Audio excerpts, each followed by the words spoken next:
Hello student, Samyak IAS online program में आपका बहुत बहुत स्वागत है। मैं doctor Pushpa Saraswat. RAS mains के अंतर्गत जो आपके 4 पेपरों का विभाजन है, जिसे हम एक प्रकार से जीके जीएस के अंतर्गत ही आपके रखा गया है, और उसमें जो सेकंड पेपर है और सेकंड पेपर की जो पहली यूनिट है वो है आपके प्रशासकीय नीति शास्त्र, एडमिनिस्ट्रेटिव एथिक्स।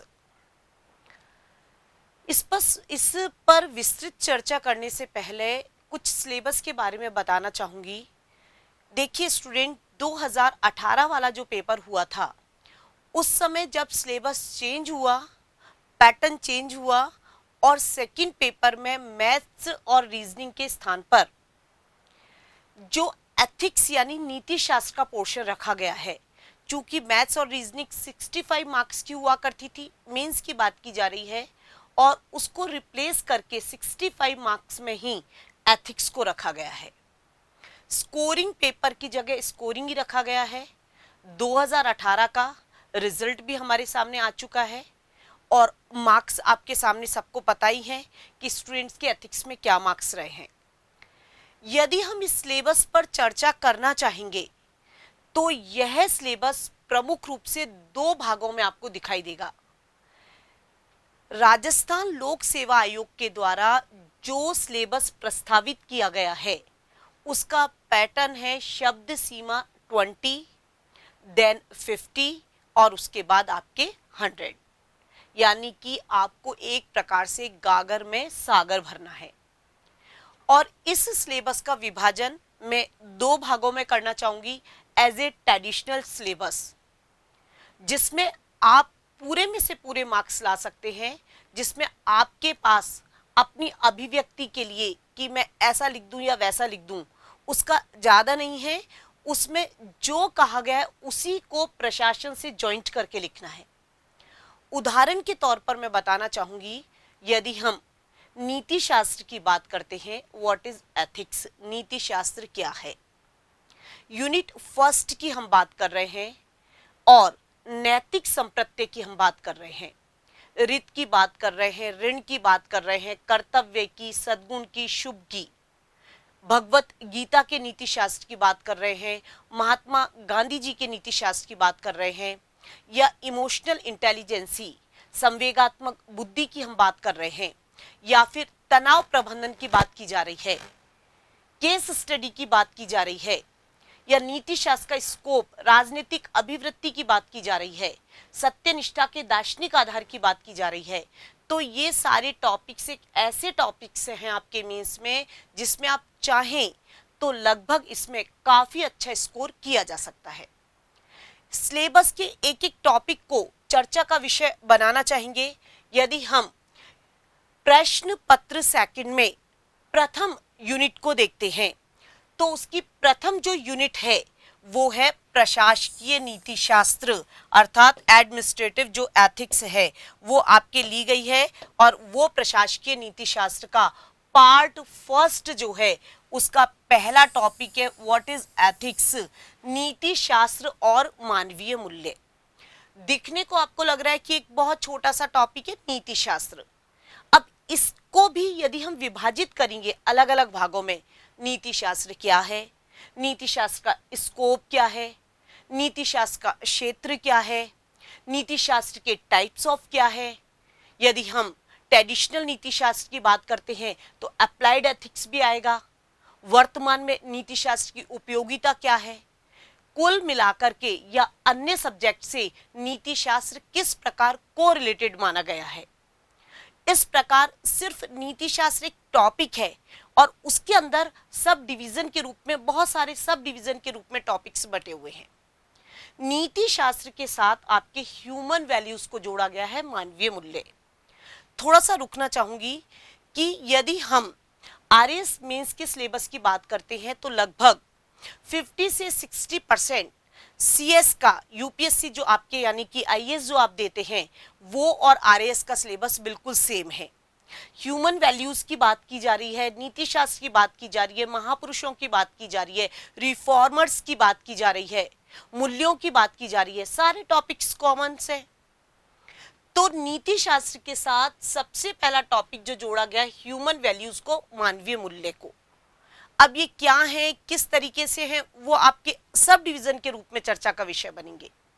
तो यूनिट सेकंड जो है उसका पहला पार्ट है, उसमें नीति शास्त्र और मानवीय मूल्य, इसी का सब डिवीजन, इसी का बी पार्ट, पार्ट ए का फर्स्ट टॉपिक, पार्ट ए का ही सेकंड टॉपिक, जो लीडर्स हैं, महापुरुष हैं, या समाज सुधारक, रिफॉर्मर्स जो हैं, या फिर आपके एज ए एडमिनिस्ट्रेटिव जो यानी प्रशासक जो हैं, इनका जीवन दर्शन यानी इनकी फिलॉसफी, इनका जीने का तरीका या इनका दृष्टिकोण क्या था, इन्होंने समाज को क्या दिया। और यदि ये रिफॉर्मर या समाज सुधारक या जो प्रशासक प्रसिद्ध हुए हैं, तो इनकी जीवनी से सामान्य मनुष्य को क्या शिक्षा मिलती है। यदि हम प्रशासक की कैटेगरीज को लेते हैं, समाज सुधारक के रूप में लेते हैं, यानी कि हम विवेकानंद जी को लेते हैं, राजा राम मोहन राय जी को लेते हैं, दयानंद सरस्वती जी को लेते हैं, या फिर अंबेडकर जी की थ्योरी को लेते हैं, तो कहीं ना कहीं लीडर्स की एक लिस्ट बनेगी, समाज सुधारक की लिस्ट बनेगी, और जो आपके ग्रेट प्रशासक हुए हैं उनका एक संक्षिप्त सा विवेचन आपको पढ़ना है। और संक्षिप्त सा विवेचन पढ़ने के बाद प्रत्येक लीडर का कहीं ना कहीं प्रशासन में योगदान को कोरिलेटेड करना है। इसी यूनिट का जो पार्ट थर्ड है वो आपके सामने है। यदि हम जो ह्यूमन वैल्यूज की बात कर रहे थे, मानवीय मूल्य की बात कर रहे थे, तो मानवीय मूल्यों के पोषण में ये जो संस्थाएं हैं, कौन कौन सी, परिवार, समाज या शैक्षणिक, यानी कि जो हमारे शिक्षण संस्थाएं हैं वो ह्यूमन वैल्यूज के संवर्धन में, उसके डेवलपमेंट में, उसके विकास में कहाँ तक सहयोग कर सकती हैं। परिवार से व्यक्ति कौन सी वैल्यूज ले सकता है, समाज से किन चीजों को अर्जित किया जा सकता है, और जो शैक्षणिक संस्थाएं हैं वो मानवीय मूल्यों के विकास में, व्यक्ति के चारित्रिक या आंतरिक या उसके सर्वांगीण विकास में कहां तक सहयोग प्रदान कर सकती हैं। तो स्टूडेंट, अभी सिर्फ आपके सेकंड पेपर की जो फर्स्ट यूनिट है उसका मैंने सिर्फ पार्ट फर्स्ट यानी फर्स्ट यूनिट खोला है, नीति शास्त्र और आपके ह्यूमन वैल्यूज, मानवीय मूल्य। जो ग्रेट लीडर्स हैं, एज ए रिफॉर्मर्स हैं, या जो प्रशासक है, उनका जीवन दर्शन और उससे प्राप्त होने वाली शिक्षा, और ह्यूमन वैल्यूज के संवर्धन में, मानवीय मूल्यों के विकास में शैक्षणिक संस्थाएं, सामाजिक मूल्य और पारिवारिक मूल्य किस प्रकार अपना सहयोग कर सकते हैं, किस प्रकार हम परिवार से, शैक्षणिक संस्थाओं से और समाज से कुछ ऐसी वैल्यूज अर्जित कर सकते हैं जो समाज में उदाहरण का पात्र बने। तो नीति शास्त्र और ह्यूमन वैल्यूज, इसी के कोरिलेटेड यानी इसी के अंतर्गत आने वाले जितने भी टॉपिक हैं वो है आपके यूनिट फर्स्ट। इसी का बी पार्ट यानी यूनिट सेकंड की बात की जाएगी, और वो है आपके मॉरल कॉन्सेप्ट्स, जिसे हिंदी में कहा गया है नैतिक संप्रत्यय। आज हम सिलेबस की चर्चा कर रहे हैं। सबसे पहले यदि हम नेक्स्ट क्लास का आपके सामने, यानी जो भी क्लास आपके सामने आने वाली है, उससे पहले आपको पूरा सिलेबस सामने, पूरा रिफॉर्मर यानी एक तरीके से रहना चाहिए कि आपको पता होना चाहिए कि हम क्या पढ़ने जा रहे हैं। यूनिट फर्स्ट कितने सब डिविजन्स में बटा हुआ है, कहां से क्वेश्चन ए, बी और सी पार्ट का डेवलप किया जा सकता है, कौन कौन से क्वेश्चन इसमें छोटे छोटे बन सकते हैं। तो इसी की यूनिट सेकंड जो बात कर रहे हैं वो है आपके नैतिक संप्रत्यय यानी कि मॉरल कॉन्सेप्ट्स, जिसमें हमें मॉरल कॉन्सेप्ट्स को सबसे पहले परिभाषित करना है कि कौन कौन से हैं, ये एक अलग क्वेश्चन बनेगा। लेकिन नैतिक संप्रत्यय किसे कहते हैं, what do you mean by moral concept. फिर मॉरल कॉन्सेप्ट के भी सब डिविजन्स बटे हुए हैं, जिसको इंडियन और वेस्टर्न दो भागों में बांटा गया है। यदि भारतीय संदर्भ, भारतीय मॉरल कॉन्सेप्ट्स की हम बात करेंगे तो रीत की अवधारणा, इसका संबंध वेस्टर्न से नहीं जोड़ेंगे। रीत की अवधारणा, ऋण की अवधारणा, जो 3 ऋणों की बात करेंगे, ऋतस्य गोपा के रूप में सत्य की जो प्रतीक ऋत की बात करेंगे, ये इंडियन कॉन्सेप्ट्स के मॉरल यानी नैतिक संप्रत्यय है। ड्यूटी यानी कर्तव्य की बात की जा रही है, हाईएस्ट गुड की बात की जा रही है, वर्च्यूज की बात की जा रही है, इसे भारतीय और पाश्चात्य दोनों संदर्भों में पढ़ना है। हम वर्च्यूज के संदर्भ में प्लेटो को, सुकरात को, अरस्तु को, और भारतीय संदर्भ में जो हमारे 4 वर्च्यूज धर्म अर्थ काम मोक्ष के रूप में पुरुषार्थ माने गए हैं, इसे विस्तृत चर्चा का विषय बनाएंगे। तो जो मॉरल कॉन्सेप्ट है उसमें कहीं एग्जामिनर ने आपको कोड करके नहीं दिया है कि सिर्फ भारतीय कि सिर्फ पाश्चात्य है। आपको दोनों संदर्भ में मॉरल कॉन्सेप्ट्स को पढ़ना पड़ेगा, भारतीय संदर्भ में भी और पाश्चात्य संदर्भ में। और प्रत्येक मॉरल कॉन्सेप्ट को आपको लास्ट में को रिलेटेड करना पड़ेगा प्रशासन से। और एक उदाहरण के रूप में प्रस्तुत करना चाहूंगी 2018 का जो मेंस का पेपर है, उसका पहला क्वेश्चन यदि हम खोलकर देखते हैं तो उसका क्वेश्चन था रित का प्रशासन में महत्व बताइए। अब हम सोचें कि जाकर एग्जामिनेशन हॉल में आंसर यकायक बनेगा, तो वो संभव नहीं है स्टूडेंट्स। सब कुछ आपकी फाइलों में पहले 20 में 50 और 100 में पूरा एक तरीके से मैटर कहीं ना कहीं वो दिखाई देना चाहिए। तो रित की बात करेंगे, ऋण की बात करेंगे, ड्यूटी कर्तव्य की, जिसमें वेस्टर्न में कांट इत्यादि, बैरले इत्यादि को उदाहरण का विषय बनाएंगे, गीता के संदर्भ में स्वधर्म इत्यादि को बनाएंगे, ड्यूटी फॉर ड्यूटी की बात करेंगे। जो भी मैटर हमें कर्तव्य के संदर्भ में पढ़ना है, इसके अतिरिक्त वर्च्यूज की बात करेंगे, जिसे हम सुकरात के संदर्भ में, प्लेटो के संदर्भ में, एरिस्टोटल के संदर्भ में, और इंडियन कॉन्सेप्ट में हम धर्म अर्थ काम मोक्ष 4 पुरुषार्थ के संदर्भ में पढ़ेंगे। हाईएस्ट गुड की बात की जाएगी, शुभ की बात की जाएगी।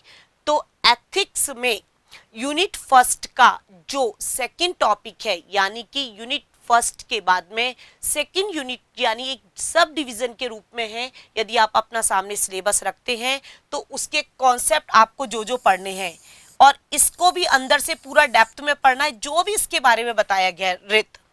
रित के बारे में पढ़ने के बाद में ऋण, फिर इनको प्रशासन से कोरिलेटेड करना है। हमें ड्यूटीज के बारे में पढ़ना है, और जो जो मैटर इंडियन में है और जो जो मैटर पाश्चात्य दर्शन यानी वेस्टर्न में है। फिर हमें उस ड्यूटीज के कॉन्सेप्ट को अलग अलग तरीके क्वेश्चन बना करके प्रशासन से कोरिलेटेड करना है। वर्च्यूज की बात की जाएगी। सबसे पहले कौन कौन का वर्च्यूज पढ़ना है, दैट इज डिफरेंट क्वेश्चन। लेकिन उससे पहले हमें वर्च्यू यानी सद्गुण क्या है, सद्गुण को किस तरह कर्तव्य से कोरिलेटेड किया जा सकता है, सद्गुण क्या जन्मजात होता है, या सद्गुण का मीनिंग क्या, कहां से उसकी उत्पत्ति, यानी सद्गुण को भी अंदर से खोल करके पूरा पढ़ना है। और इसी प्रकार से मॉरल कॉन्सेप्ट के रूप में शुभ को पहले 20 में पढ़ना है, फिर ये क्वेश्चन 50 में आ सकता है, और लास्ट में शुभ के बारे में 100 यानी कि 200-250 शब्द आपके पास होने चाहिए। तो एथिक्स में जो यूनिट सेकंड की चर्चा मैंने की, मॉरल कॉन्सेप्ट्स में हमें रित के बारे में पढ़ना है, ऋण के बारे में पढ़ना है, वर्च्यूज के बारे में पढ़ना है, ड्यूटीज के बारे में पढ़ना है, और शुभ के बारे में पढ़ना है। यदि हम एथिक्स के अंतर्गत यूनिट थर्ड की बात करते हैं, तो यूनिट थर्ड एज ए आपके अप्लाइड एथिक्स, जिसे मैं बहुत विस्तृत रूप में बताना चाहूंगी, आपके अप्लाइड एथिक्स का पार्ट है। स्टूडेंट्स, जो हमारे इर्द गिर्द जो हमारी समस्याएं हैं, या समसामयिक जो घटनाएं हैं, या जो आज को रिलेटेड या प्रासंगिक जितनी भी घटनाएं हैं, वो कहीं ना कहीं एथिक्स से जुड़ी हुई हैं, कहीं ना कहीं ह्यूमन वैल्यूज से जुड़ी हुई हैं। तो इन सबको हमने कहीं ना कहीं ह्यूमन वैल्यूज से कोरिलेटेड किया है। और यदि हम एथिक्स की यूनिट थर्ड की बात करते हैं, तो एथिक्स के अंतर्गत यूनिट थर्ड जो है आपके, वो अप्लाइड एथिक्स का पार्ट है, और उसके भी सब डिवीजन बताना चाहूंगी। यूनिट थर्ड है आपकी निजी और जो आपके सार्वजनिक क्षेत्र एडमिनिस्ट्रेशन की एथिक्स है। आपके व्यक्तिगत जीवन की एथिक्स क्या है, what do you mean by personal ethics, और एडमिनिस्ट्रेटिव एथिक्स के बारे में क्या है, और निजी क्षेत्र के एथिक्स क्या सार्वजनिक क्षेत्र के एथिक्स को प्रभावित करती है। जो व्यक्ति अपने निजी क्षेत्र में जितना एथिकल है, क्या वो प्रशासन में भी उतना ही एथिकल होगा। इस प्रकार के कुछ क्रॉस क्वेश्चंस बनेंगे। तो यूनिट थर्ड कि जो आपका पहला टॉपिक है वो है निजी और सार्वजनिक संबंधों में नीति शास्त्र की भूमिका। किसी भी टॉपिक को हल्का मत आंकिएगा। एक भी टॉपिक आरएस का पैटर्न इस तरह का स्टूडेंट्स, यदि हम एक भी टॉपिक छोड़ देते हैं, एक भी टॉपिक हमसे मिस हो जाता है, तो आप सोच करके देखिए वहीं पर उसमें 20 वर्ड्स में क्वेश्चन बन सकता है। उसमें 20 वर्ड्स में फटाफट क्वेश्चन बन सकता है और हमें लगता है कि मैं करके ही नहीं गया। तो कोई भी टॉपिक आपको छोड़ना नहीं है। और उसी यूनिट का पहला टॉपिक है निजी क्षेत्र की एथिक्स क्या है, सार्वजनिक क्षेत्र की एथिक्स क्या है, निजी और सार्वजनिक संबंधों में एथिक्स की भूमिका क्या है। इसी का सब डिवीजन जो प्रशासक है, लोक सेवक है, नौकरशाही है, उसका आचरण कैसा होना चाहिए, उसे अपने प्रशासन में कौन सी वैल्यूज को अपनाना चाहिए, कौन से नियमों को अपनाना चाहिए, कौन सी नीति को अपनाना चाहिए, कौन से परिवर्तन को अपनाना चाहिए और प्रशासन में सुधार के कौन कौन से उपाय अपनाने चाहिए, उसके लिए कौन सी नीतियां बनी है, उसके लिए कौन से आयोग बने हैं। ये सारी की सारी चीजें हमें निजी और सार्वजनिक क्षेत्र की एथिक्स के अंतर्गत पढ़ना है। उसके बाद का सब डिवीजन है प्रशासक का आचरण और प्रशासक के द्वारा अपनाए गए आधारभूत मूल्य। एक बहुत महत्वपूर्ण टॉपिक है कि प्रशासक कौन कौन से आधारभूत मूल्य वैल्यूज को अपनाएगा, जिसे जैसे हम सत्यनिष्ठा की बात करेंगे या हम सहिष्णुता की बात करेंगे, कंपैशन की बात करेंगे, परानुभूति एम्पैथी की बात करेंगे, निष्पक्षता की, तटस्थता की, प्रतिबद्धता की, गैर तरफदारी की, जवाबदेहिता की या नॉलन समिति की रिपोर्ट्स के जितने भी मापदंड है वो कहीं ना कहीं प्रशासक के जो आधारभूत मूल्य हैं, जो मौलिक उसके मूल्य हैं, वैल्यूज हैं, उनसे जुड़े हुए हैं। और ये टॉपिक आपके कोर्स में रखा गया है और वो है आपके, यदि हम प्रशासक के आधारभूत मूल्यों की बात करते हैं तो वे कौन कौन से आधारभूत मूल्य है जिसे प्रशासक अपने प्रशासन में नौकरशाही में फॉलो करता है। उन मूल्यों पर भी सब डिवीजन रूप में क्वेश्चन पूछा जा सकता है। अकेले सत्यनिष्ठा पर आ सकता है, संवेदनशीलता पर आ सकता है, निष्पक्षता, गैर तरफदारी, करुणा, परानुभूति में अंतर आ सकता है। खैर वो आपके टॉपिक वाइज टॉपिक हैं जिन्हें हम अपने आप चर्चा का विषय बनाएंगे। इसके अतिरिक्त इसी यूनिट का जो नेक्स्ट टॉपिक है वो है राजनैतिक अभिवृत्ति। प्रशासक की राजनैतिक अभिवृत्ति क्या होनी चाहिए, उसका राजनीतिक दृष्टिकोण क्या होना चाहिए, क्या प्रशासक को निष्पक्षता और तटस्थता को धारण करना चाहिए या प्रशासक की राजनीतिक अभिवृत्ति समाज उपयोगी कल्याणकारी कार्यक्रमों से संबंधित होनी चाहिए, क्या प्रशासक को अपने दृष्टिकोण समाज के उपयोग के लिए लगाने चाहिए या जो भी राजनीतिक अभिवृत्तियां हैं, जैसे हम उदारवाद की बात करते हैं, रूढ़िवाद की बात करते हैं, प्रतिक्रियावाद की बात करते हैं और वामपंथियों की बात करते हैं, ये सब राजनीतिक अभिवृत्तियां हैं और इनमें से प्रशासक किससे प्रभावित है या प्रशासक अपना दृष्टिकोण किसे बनाता है और प्रशासन में उसका दृष्टिकोण किस प्रकार का होना चाहिए। तो इस तरह के कुछ क्वेश्चंस होंगे जो ये सारे क्वेश्चन आपके जिस टॉपिक को यानी कि जिस टॉपिक से संबंधित होंगे वो होगी प्रशासक की राजनैतिक अभिवृत्ति। इसी टॉपिक का नेक्स्ट और बहुत महत्वपूर्ण टॉपिक है सत्यनिष्ठा का दार्शनिक आधार। टॉपिक को किसी को भी मिस मत कर दीजिएगा। मैं आपको सिलेबस बोल रही हूँ, सिलेबस को समझाने की कोशिश कर रही हूँ। सिलेबस आपके सामने है और पैटर्न ऐसा है, यदि 20 में नहीं पूछेगा एग्जामिनर तो 50 में पूछ लेगा, 50 में नहीं पूछेगा तो 100 में पूछ लेगा।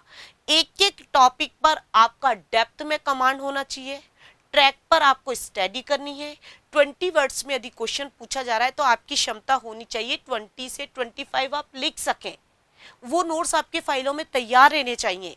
उससे संबंधित जितने भी क्वेश्चंस बन रहे हैं उनको आपको एक तरीके से तैयार करके प्रैक्टिस करनी पड़ेगी और वो सारे नोट्स हम प्रोवाइड आपको करवाएंगे। तो एक महत्वपूर्ण टॉपिक है स्टूडेंट्स आपके सत्यनिष्ठा का दार्शनिक आधार। जो इंटीग्रिटी है, जो ईमानदारी है या प्रशासक की जो कर्तव्य निष्ठा है, वो कर्तव्य निष्ठा परंपरागत दर्शन में किस तरह दिखाई दी, इसको हमें सत्यनिष्ठा के दार्शनिक आधार में पढ़ना है, जिसे हम भारतीय संदर्भ में भी पढ़ेंगे और पाश्चात्य संदर्भ में भी पढ़ेंगे। यदि स्टूडेंट्स हम भारतीय संदर्भ की बात करेंगे तो कहीं ना कहीं जो आपके प्रशासक का दार्शनिक आधार है उसको हम कहीं ना कहीं कौटिल्य के अर्थशास्त्र के रूप में देखेंगे, जो नीति है चाणक्य नीति के रूप में देखेंगे, गांधी जी के नीति शास्त्र में देखेंगे, गीता के स्वधर्म में देखेंगे, बौद्ध धर्म में देखेंगे, बौद्धिसत्व की अवधारणा में देखेंगे, और वेस्टर्न में कहीं ना कहीं प्लेटो के रूप में, कांट के रूप में, लॉक के रूप में, रॉल्स के रूप में, ये कहीं ना कहीं सत्यनिष्ठा के दार्शनिक आधार के उदाहरण हमें दिखाई देंगे। इस प्रकार स्टूडेंट एथिक्स की जो यूनिट 3 है उसके कुछ सब डिविजन्स मैंने बताए, निजी क्षेत्र के एथिक्स, सार्वजनिक क्षेत्र की एथिक्स, और निजी और सार्वजनिक क्षेत्र की एथिक्स में नीति शास्त्र की भूमिका बताइए। प्रशासक का आचरण, प्रशासक के आधारभूत वैल्यूज यानी कि मूल्य, प्रशासक की राजनीतिक अभिवृत्ति और सत्यनिष्ठा का दार्शनिक आधार। इसी कड़ी में हम यदि सिलेबस को आगे देखते हैं तो सिलेबस का एक ट्रेडिशनल रूप में बहुत महत्वपूर्ण टॉपिक आपके सामने दिखाई देगा, भगवत गीता का नीति शास्त्र और प्रशासन में गीता के नीति शास्त्र का महत्व। यानी कि एक यूनिट को 2 पार्ट में सब डिवीजन किया गया है। उसका एक पार्ट है श्रीमद् भगवत गीता का नीति शास्त्र, उसका सामान्य परिचय, उसमें प्रस्तुत होने वाली एथिक्स से संबंधित मूल अवधारणाएं जैसे लोक संग्रह की भावना, समत्व योग की अवधारणा, या फिर स्वधर्म की अवधारणा, प्रवृत्ति निवृत्ति का मिश्रण, कर्मेव कुरु की अवधारणा, निष्काम कर्म योग की अवधारणा, ये सारे कॉन्सेप्ट्स गीता के एथिक्स यानी नीति शास्त्र से संबंधित है। तो गीता का नीति शास्त्र और वो नीति शास्त्र क्या आज भी रेलिवेंट है? क्या प्रशासक गीता के वैल्यूज को प्रशासन में नौकरशाही में अपनाकर एक सफल और कुशल प्रशासक के रूप में प्रतिष्ठित हो सकता है? क्या वह लोक संग्रह की भावना को अपना सकता है? क्या वह समत्व योगी हो सकता है? क्या प्रशासक स्वधर्म की अवधारणा का समुचित रूप से पालन कर सकता है? इस प्रकार स्टूडेंट्स गीता का नीति शास्त्र और प्रशासन में उसकी उपयोगिता, एक यूनिट आपके 2 सब डिविजन्स में बटी हुई है, जिसका पार्ट ए है श्रीमद् भगवत गीता की ethics, not metaphysics, not epistemology, ज्ञान मीमांसा या तत्व मीमांसा नहीं, अपितु उसकी एथिक्स के बारे में हम बात कर रहे हैं, नीति शास्त्र के बारे में हम बात कर रहे हैं।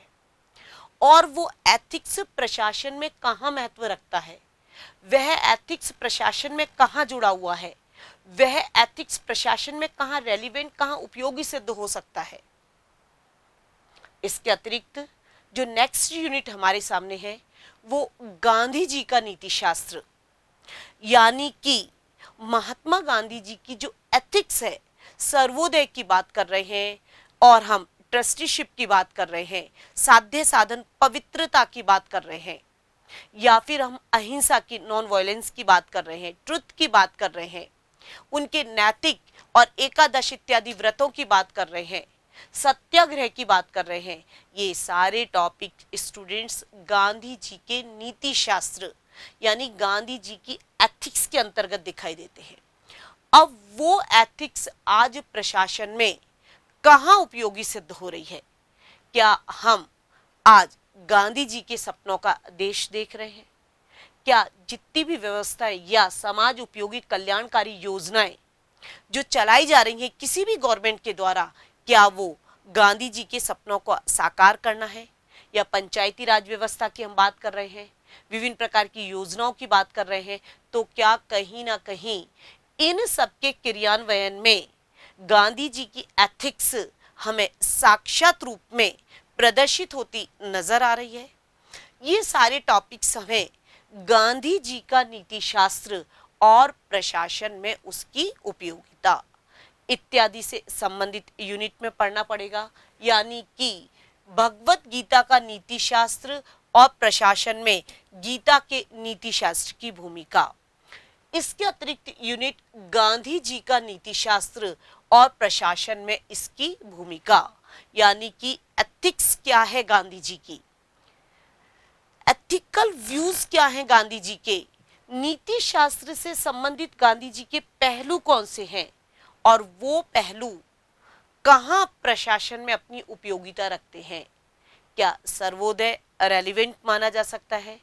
क्या ट्रस्टीशिप को अपनाकर प्रशासक अपने प्रशासन को कुशलता पूर्वक फॉलो कर सकता है? कुल मिलाकर के गांधी जी के एथिकल पॉइंट्स जो हैं वो प्रशासन में कहां उपयोगी रखते हैं, ये आपके एक यूनिट के अंतर्गत लिया गया है और दोनों यूनिट बहुत महत्वपूर्ण मानी गई हैं। मैं पहले भी बोल चुकी, सिलेबस को दो पार्ट में बांटा गया, इंडियन और वेस्टर्न, ट्रेडिशनल और रेलिवेंट। यदि ट्रेडिशनल बात कर रहे हैं तो नैतिक संप्रत्यों की, नीति शास्त्र की, गांधी जी के नीति शास्त्र की, जिसे हमें एक बार तो किताब में से पढ़ना ही पड़ेगा, मैटर को देखना ही पड़ेगा, यकायक आंसर नहीं बनाए जा सकते। भगवत गीता के नीति शास्त्र की वैल्यूज को देखनी पड़ेंगी और फिर उसे प्रशासन से जोड़ना है। यानी ट्रेडिशनल में आप मार्क्स ला सकते हैं।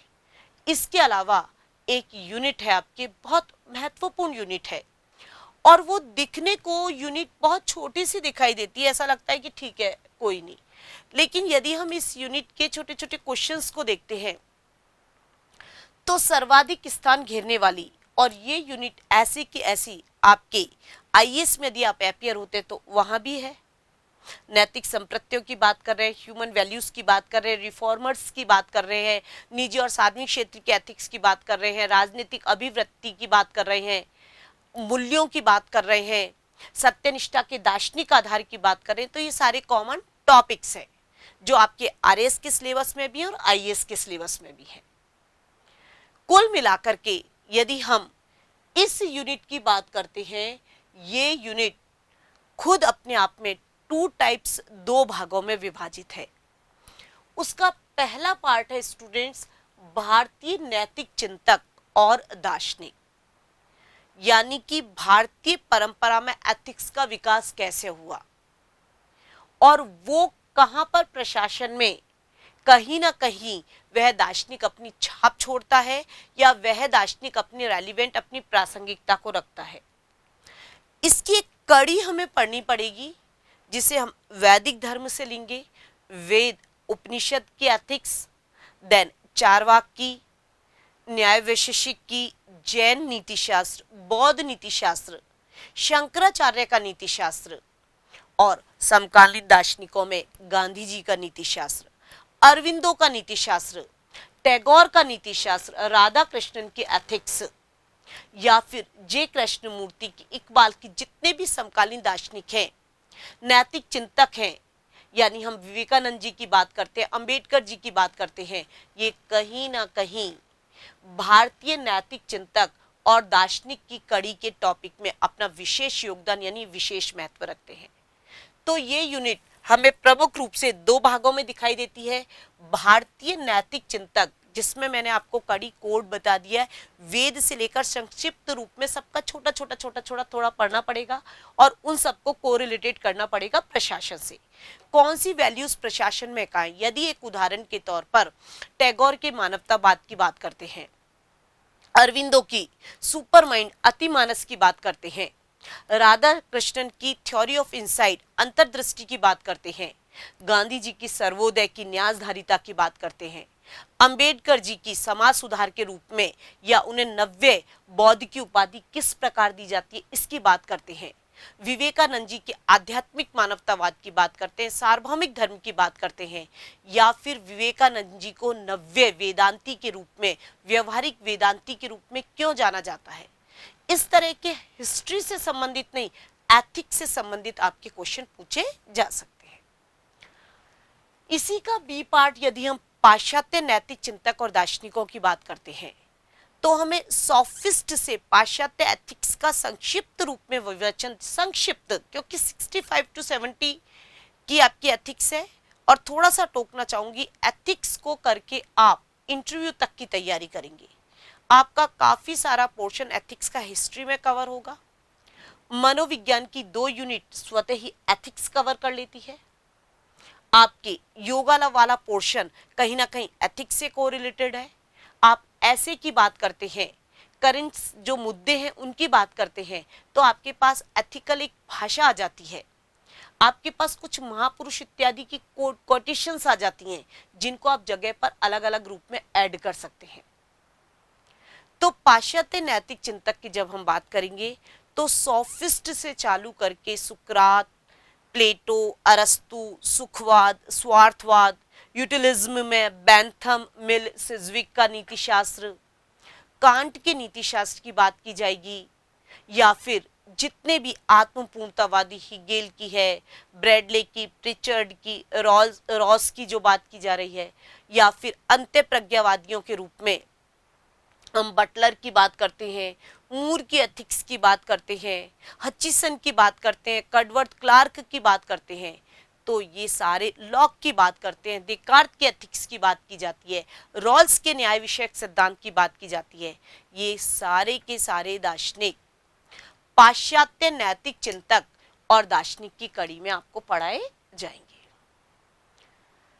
सिलेबस के कुछ पार्ट्स मैंने आपके बोले, जिसमें नीति शास्त्र, ह्यूमन वैल्यूज की बात की, रिफॉर्मर्स की बात की, प्रशासक की बात की, और ये पारिवारिक, सामाजिक और शैक्षणिक संस्थाएं मानवीय मूल्यों के विकास में कैसे योगदान दे सकती है, नैतिक संप्रत्यों की बात की, ऋत की अवधारणा है, ऋण की अवधारणा है, ड्यूटी की बात है, वर्च्यूज की बात है, या हाईएस्ट गुड की बात है, निजी क्षेत्र की एथिक्स या प्रशासनिक एथिक्स, राजनीतिक अभिवृत्ति, सत्यनिष्ठा का दार्शनिक आधार, और एक प्रशासक का नैतिक आचरण, एक प्रशासक के द्वारा अपनाए गए आधारभूत मूल्य, भगवत गीता का नीति शास्त्र और प्रशासन में उसकी भूमिका, गांधी जी का नीति शास्त्र और प्रशासन में उसकी भूमिका, भारतीय नैतिक चिंतक, भारतीय दार्शनिक, उनकी कड़ी, उनकी जीवनी,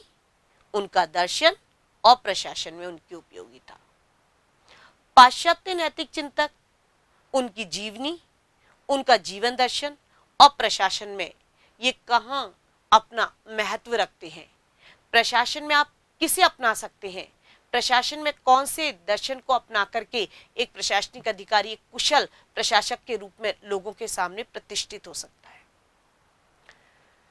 एक यूनिट आपके कोर्स में ली गई है तनाव प्रबंधन की। जब हम बात कर रहे हैं स्ट्रेस मैनेजमेंट की, हम बात कर रहे हैं, तो एक व्यापक टॉपिक है, और यहाँ पढ़कर काफी हद तक आपके मनोविज्ञान वाले पोर्शन में भी आपको इससे लाभ मिल सकता है, जिसे हम स्ट्रेस के रूप में पढ़ेंगे, चिंता के रूप में पढ़ेंगे, जिसके हम बहुत सारे टाइप्स ऑफ पढ़ेंगे, एज ए द्वंद्व के रूप में, चिंता के रूप में, अंतर्द्वंद के रूप में, यानी कि फ्रस्ट्रेशन के रूप में, तनाव के कारण क्या हैं, तनाव के प्रकार क्या हैं, तनाव के फैक्टर्स क्या हैं, और तनाव के परिणाम क्या हैं, तनाव ग्रसित होने पर व्यक्ति किस तरीके से अपनी जीवन पद्धति को बदल देता है, तनाव की विशेषताएं क्या हैं, और तनाव से मुक्त होने की विधियां क्या हैं, तनाव से मुक्त होने की प्रक्रिया क्या है, तनाव से मुक्त होने के उपाय क्या हैं, और वो उपाय अपनाकर क्या प्रशासक तनाव मुक्त होकर कुशलता पूर्वक अपने प्रशासन का संचालन कर सकता है। ये सारे टॉपिक्स आपको तनाव प्रबंधन वाली यूनिट में पढ़ने हैं। इसके अतिरिक्त हम इमोशनल इंटेलिजेंसी की बात करेंगे। इमोशनल इंटेलिजेंसी, संवेगात्मक बुद्धि की जहां बात की जा रही है स्टूडेंट्स, तो संवेगात्मक बुद्धि आपके मनोविज्ञान व्यवहार वाले में भी है, और 2018 के क्वेश्चन की चर्चा करना चाहूंगी। उसमें क्वेश्चन आया था 20 वर्ड्स में, इमोशनल इंटेलिजेंसी संवेगात्मक बुद्धि से क्या तात्पर्य है। तो संवेगात्मक बुद्धि क्या है, इसके लक्षण क्या हैं, इसकी विशेषताएं क्या हैं, और संवेगात्मक बुद्धि प्रशासन में किस तरीके से उपयोगी सिद्ध हो सकती है? क्या इमोशनल इंटेलिजेंसी को अपना करके एक प्रशासक सही रूप में अपनी लीडरशिप को, अपनी नेतृत्व क्षमता को या टीम वर्क को या लोगों के साथ सही तालमेल, लोगों के साथ सही रूप में व्यवहार कुशलता के उदाहरण प्रस्तुत कर सकता है? अथवा प्रशासन में इमोशनल इंटेलिजेंसी का महत्व बताइए।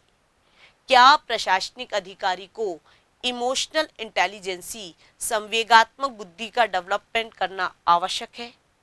ये कुछ टॉपिक हम इमोशनल इंटेलिजेंसी, संवेगात्मक बुद्धि, उससे संबंधित अवधारणाएं और प्रशासन में संवेगात्मक बुद्धि की उपयोगिता, यानी कि एक ही टॉपिक आपके सब डिवीजन रूप में 3-4 टॉपिक्स में बटा हुआ दिखाई देगा। संवेगात्मक बुद्धि, इससे संबंधित अवधारणाएं और प्रशासन में इमोशनल इंटेलिजेंसी, संवेगात्मक बुद्धि की उपयोगिता।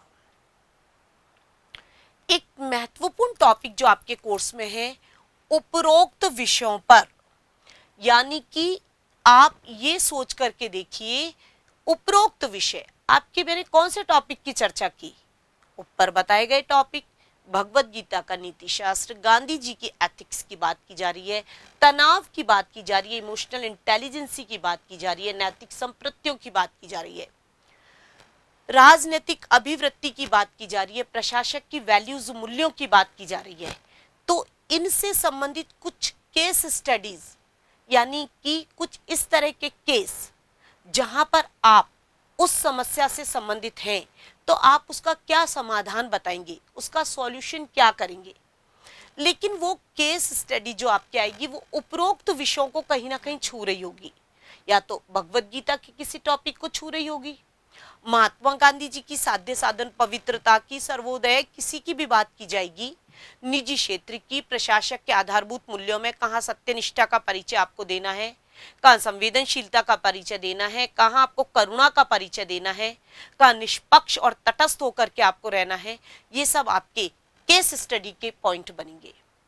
इस प्रकार स्टूडेंट्स 65 मार्क्स की आपके एथिक्स है और एथिक्स से संबंधित कुछ जो क्वेश्चंस 2016 में आए हैं, जिसमें गीता से संबंधित, कांट से संबंधित, प्लेटो की वर्च्यू से संबंधित, यानी कि एथिक्स से संबंधित पुराने जो पेपर हैं 2016 और 2013, उससे पहले तो पैटर्न ही अलग था, पैटर्न क्या सिलेबस भी अलग था, ऑप्शनल्स की बात की जाती थी, और ये जो सिलेबस है उससे सिर्फ एक ही अभी मेंस क्लियर हुआ है 2018, और उससे पहले सिलेबस अलग था, 20 मार्क्स की एथिक्स हुआ करती थी और अब आपके 65 मार्क्स की एथिक्स है।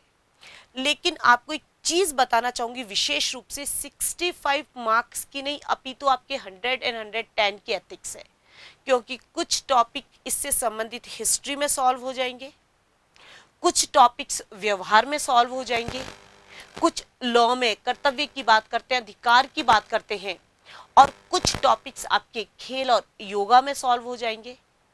इसके अतिरिक्त पब्लिक एड में जो प्रशासनिक, जो उसके आधारभूत वैल्यूज की बात कर रहे हैं, गैर तरफदारी की, निष्पक्षता, जो भी आपके यूनिट है, वो सारे टॉपिक एज इट इज पहले से एथिक्स में दे रखे।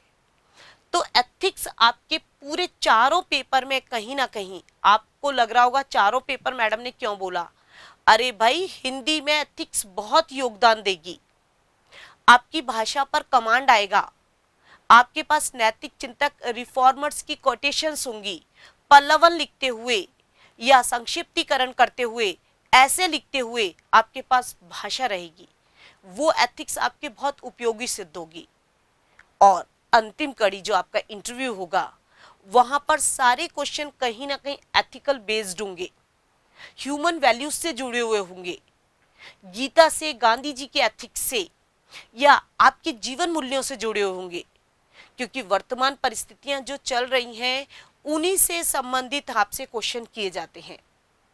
तो इस प्रकार एथिक्स जो आपको एज ए सिलेबस में 65 मार्क्स की है, ये कहीं ना कहीं 100 और 110 मतलब आपके मार्क्स कवर कर सकती है। नीति शास्त्र, ह्यूमन वैल्यूज, रिफॉर्मर्स, नीति शास्त्र के जो विकास है उसकी कड़ी, मॉरल कॉन्सेप्ट्स, गीता का नीति शास्त्र, गांधी जी का नीति शास्त्र, इमोशनल इंटेलिजेंसी, तनाव प्रबंधन, इंडियन वेस्टर्न नैतिक चिंतक और दार्शनिक जो हैं।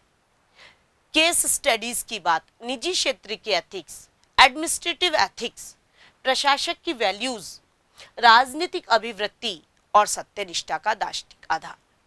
ये समराइज रूप में मैंने आपको सिलेबस बताया। सिलेबस पर आज हमने चर्चा की है और आप चाहें स्टूडेंट्स तो सिलेबस को पकड़ के हम इस पेपर में बहुत अच्छा स्कोर कर सकते हैं।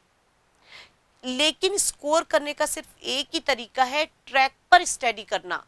यदि आपके सामने रित की अवधारणा है तो रित से संबंधित जितने भी क्वेश्चन बन रहे हैं वो आपको आने चाहिए। रित क्या है, रित का प्रशासन में महत्व क्या है, रित के भेद क्या है, रित कर्मवाद से कैसे संबंधित है, क्या रित को प्रशासन में अपनाया जा सकता है, क्या रित केवल एक वैदिक व्यवस्था है या आज भी इसकी उपयोगिता है, रित को परिभाषित कीजिए, रित के भेद बताइए, सत्य का प्रतीक इसे कैसे माना है। यानी एक जनरल क्वेश्चन आपके सामने रखा है मैंने। तो कोई भी टॉपिक है यदि हम उसको बिल्कुल खोल कर उसको निचोड़ करके यदि पढ़ लेते हैं, उससे संबंधित जितने भी क्वेश्चन है उसको कोरिलेटेड करते हैं लेकिन ट्रैक पर, तो आपके काफी हद तक अच्छा स्कोर किया जा सकता है, अच्छे मार्क्स लाए जा सकते हैं। इस प्रकार अब जो नेक्स्ट क्लास आपके चालू होने वाली है अकॉर्डिंग टू सिलेबस, जिसका सबसे पहला टॉपिक नीति शास्त्र क्या है, नीति शास्त्र की उत्पत्ति, नीति शास्त्र के भेद, नीति शास्त्र का व्यवहार में महत्व, नीति शास्त्र का अन्य सब्जेक्ट से कोरिलेशन, क्या नीति शास्त्र तथ्यपरक विज्ञान है, क्या नीति शास्त्र सामाजिक मनुष्यों का मूल्यांकन करता है, क्या नीति शास्त्र केवल एक दर्शन की शाखा है या हमारे व्यवहारिक जीवन में भी एथिक्स की कहीं ना कहीं उपयोगिता है।